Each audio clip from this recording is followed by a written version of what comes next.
रायबरेली से कांग्रेस उम्मीदवार राहुल गांधी अमेठी नहीं बल्कि रायबरेली से चुनाव क्यों लड़ रहे हैं, इस पर से उन्होंने सोमवार को पर्दा उठाया, जहां राहुल गांधी ने कहा है कि कांग्रेस करोड़ों लोगों को लखपति बनाएगी। साथ ही उन्होंने ये भी कहा है कि 1 तारीख को जादू होगा। दरअसल रायबरेली में चुनावी जनसभा को संबोधित करते हुए कांग्रेस नेता राहुल गांधी ने कहा है कि कुछ दिन पहले मैं मां सोनिया गांधी के साथ बैठा था। मैंने मां से कहा कि 1-2 साल पहले मैंने एक वीडियो में कह दिया था कि मेरी 2 माताएं थी, एक सोनिया और दूसरी इंदिरा गांधी।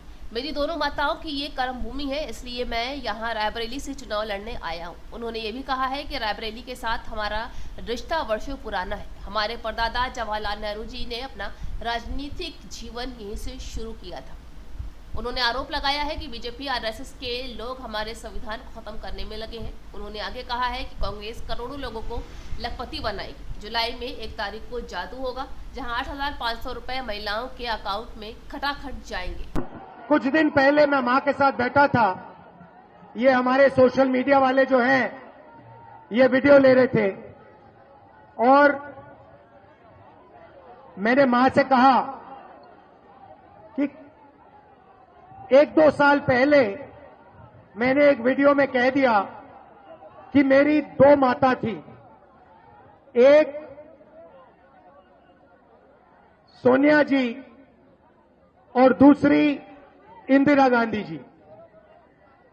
और मां को अच्छा नहीं लगा। मां ने कहा नहीं, तुम्हारी 2 मां कैसे हो सकती हैं, तुम्हारी तो एक ही मां है। और मैंने मां से कहा मां वो होती है जो रास्ता दिखाती है और जो रक्षा करती है। आपने मुझे रास्ता दिखाया, आपने मेरी रक्षा की, मगर इंदिरा गांधी जी ने भी मुझे रास्ता दिखाया, मेरी रक्षा की। तो अब मैं आपसे ये क्यों कह रहा हूं, क्योंकि मेरी दोनों माताओं की ये कर्म भूमि है